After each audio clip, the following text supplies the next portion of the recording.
gametogenesis, it is divided into two steps. One is the spermatogenesis, and the other one is called as oogenesis. Okay, so what is oogenesis? Helps in production of female gamete. That is nothing but the ovum or the egg. Okay, whereas here it helps in the production of male gamete, that is nothing but sperms.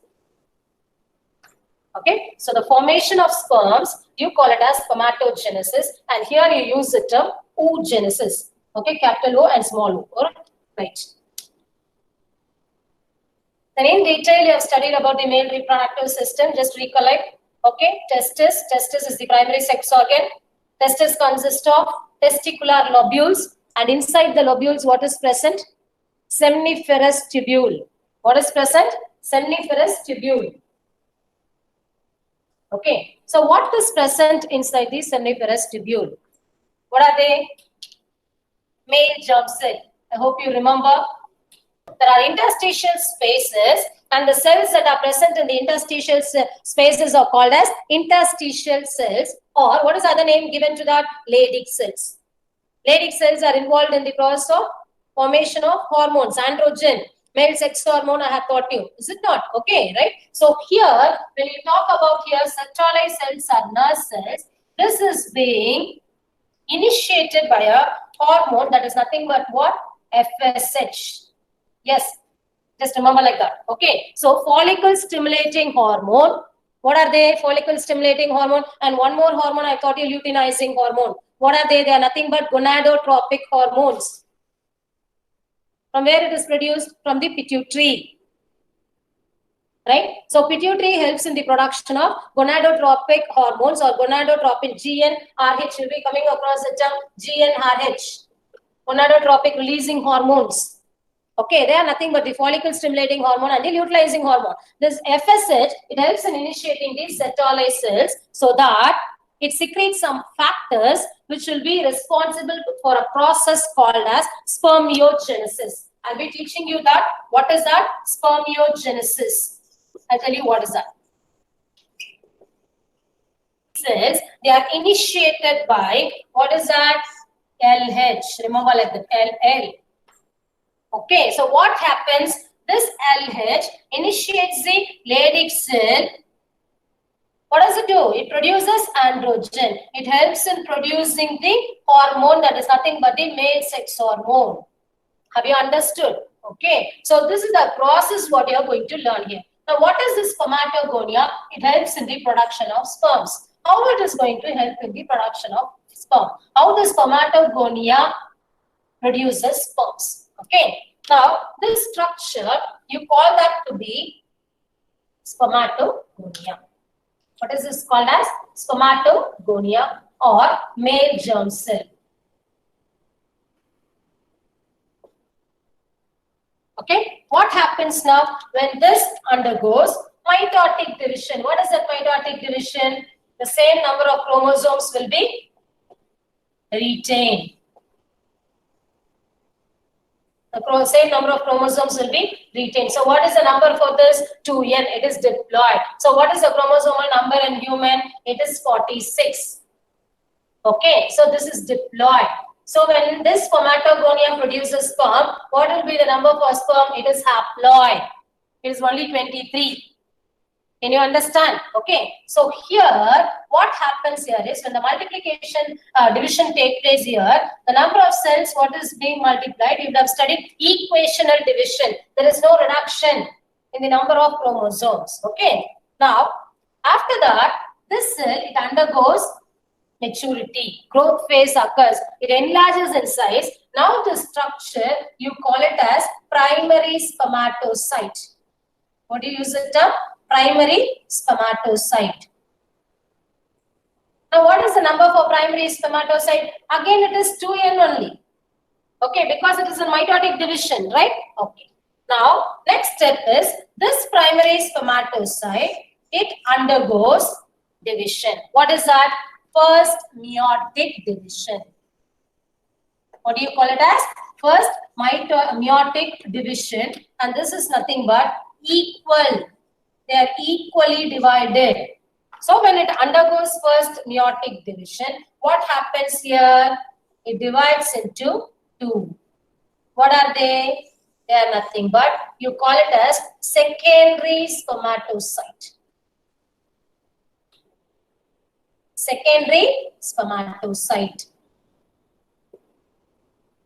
Okay, now this undergoes second meiotic division and produces 4 cells. They are also haploid in nature. So here you use the term second meiotic division. And here also it is equal division. Okay, now the structure, you call this to be what? Spermatid. What are they called as? Spermatid. Okay, the spermatid, they get differentiated. So what is this process called as? Differentiation. They get converted into another structure. They are called as spermatozoa. What are they called as? Spermatozoa or sperms. Spermatozoa, or you use the term sperms. Okay, now this spermatid, it undergoes differentiation and it produces what? Spermatozoa or sperms by a process. Okay, this conversion or this differentiation, you call it as spermiogenesis. What do you call it as? Spermiogenesis. I hope you understand. I told you here, male germ cell, spermatogonia, which is diploid in number. Okay, then it undergoes multiplication division, that is nothing but mitotic, which is equational division. Okay, it gives rise to many number of cells, whereas I'm talking about only one cell. Okay, which enlarges in size. The growth takes place. After that, you call this to be primary spermatocyte. Primary spermatocyte will always be diploid. Spermatogonia will always be diploid. Now this primary spermatocyte undergoes first meiotic division. Okay, it is equal division. It is equally divided. Both the sides of the cells are equal in nature. Then now you call this to be secondary spermatocyte. As it undergoes meiotic division, the diploid is being converted into haploid. The chromosome numbers are reduced from half, 46 to 23. Again, when this undergoes second meiotic division, okay, this gives rise to 4 cells. They are nothing but you call it as spermatids. What are they called as? Spermatids. Okay. After that, the spermatids undergo differentiation and they are converted into a structure called as sperms or spermatozoa. So, the differentiation of spermatids to sperms or spermatozoa, you call it as spermiogenesis. Okay, it is different from spermatogenesis. Spermatogenesis is formation of sperms totally. What is spermio? M-I-O. Spermio is, let me make it clear, sorry.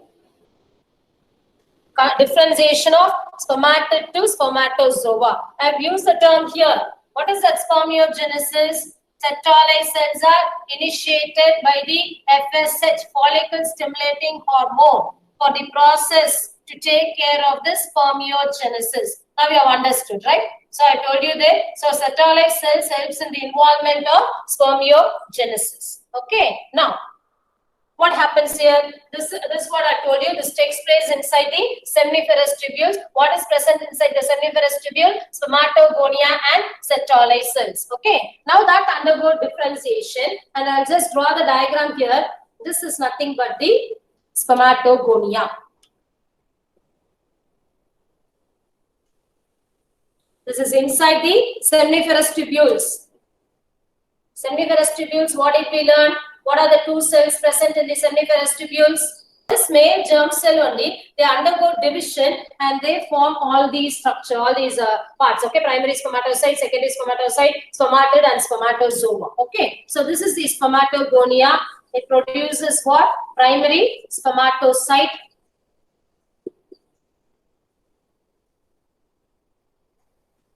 Okay, and then comes what?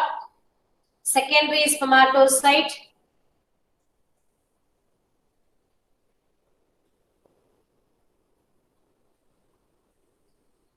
and then the spermatid.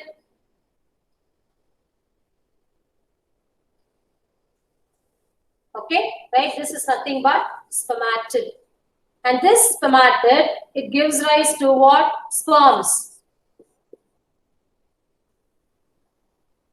Can you understand? Spermatogonia, it undergoes division, mitotic division, and produces primary spermatocyte. Primary spermatocyte undergoes meiotic division. So the chromosome number here in spermatogonia is 2n. Primary spermatocyte is 2n, whereas here only meiotic division takes place. It becomes n, here also n, and here also n.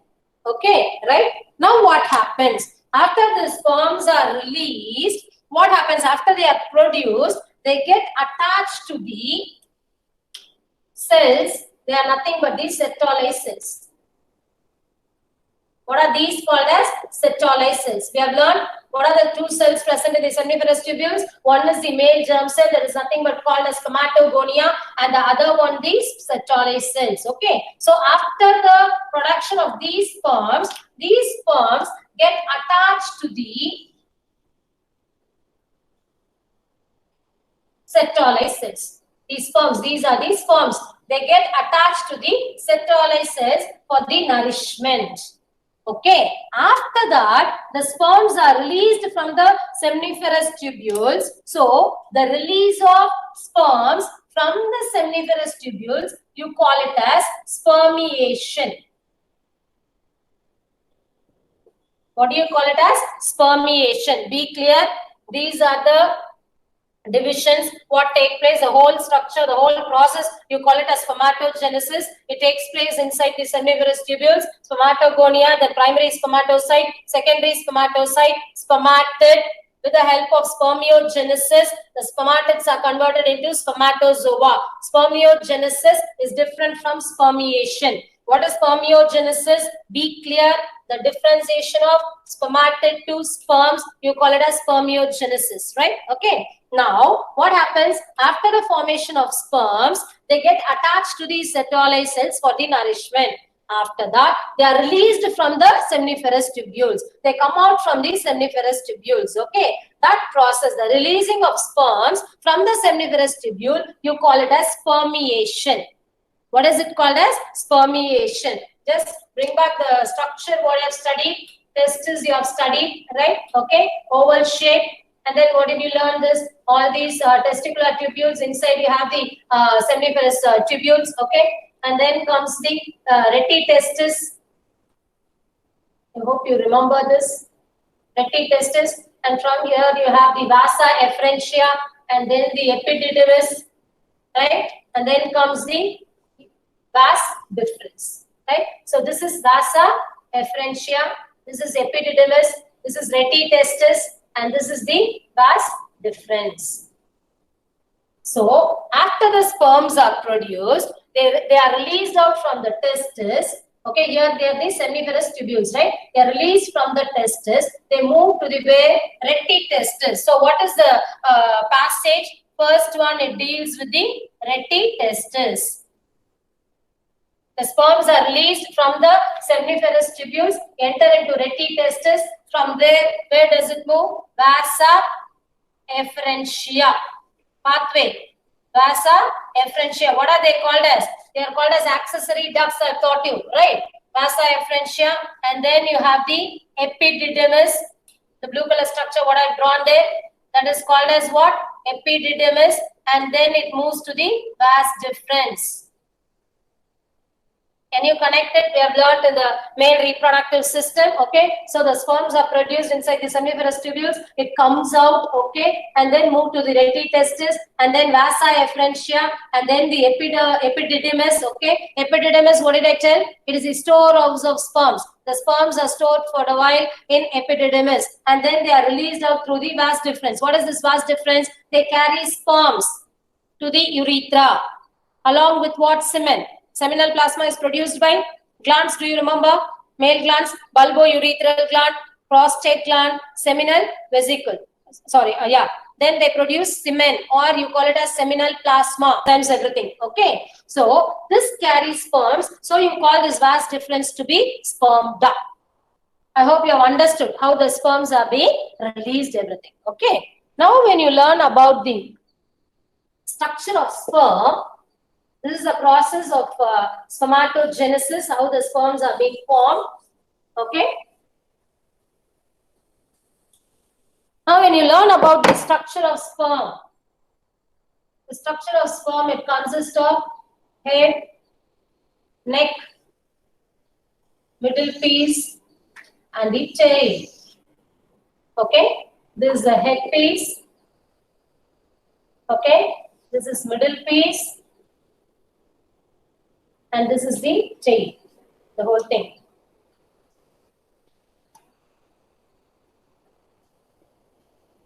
Okay, and the short connection, you call it as what? Neck. And here, one more important thing, what you have to understand here is, then what is the difference between this spermatid and spermatozoa? The spermatid is non-motile. The spermatid will not be able to move because they are heavy. Okay, as it consists of mitochondria, Golgi bodies, okay, cytoplasm, everything, they will not be able to move. Okay, but here, when it is getting differentiated into sperms, the size of this is becoming reduced from spermatid to spermatozoa. Okay, right? And it is motile also.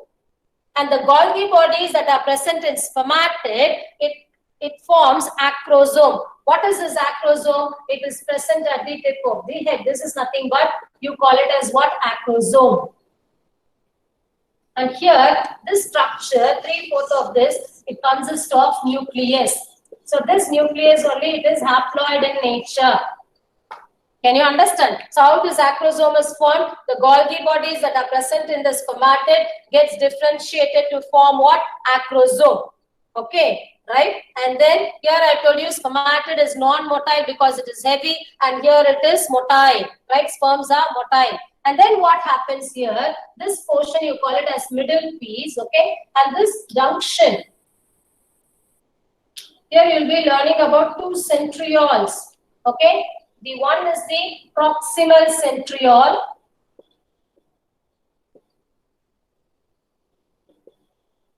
And the other one is the distal centriole. Do you remember the flower where we have come across these terms?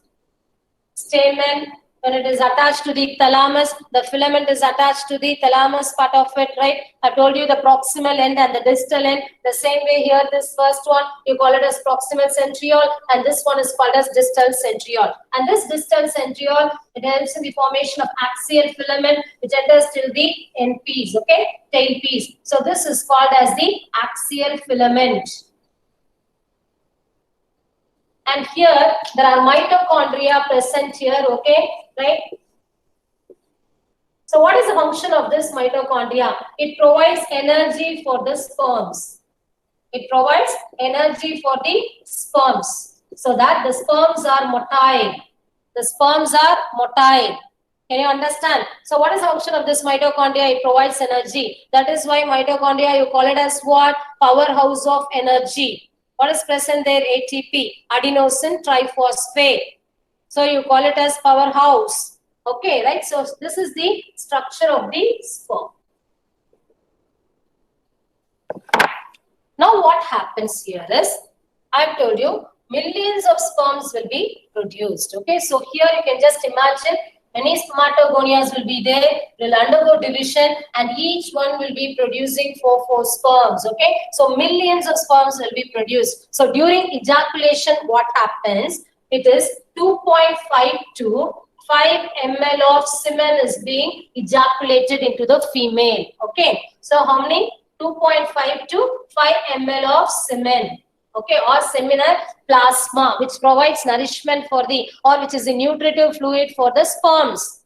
Okay, so here during one ejaculation, during coitus, 2.5 to 5 ml of semen are being released, which consists of 200 to 300 million sperms. Million sperms.